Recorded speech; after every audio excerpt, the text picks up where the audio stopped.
You ask Tiger to solve. This deals with linear equations with one unknown. The final result is q equals 2. Let's solve it step by step. Swap sides. Group all constants on the right side of the equation. Subtract 3 from both sides. Simplify the arithmetic.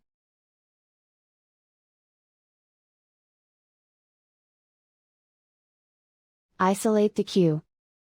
Divide both sides by 3. Simplify the fraction.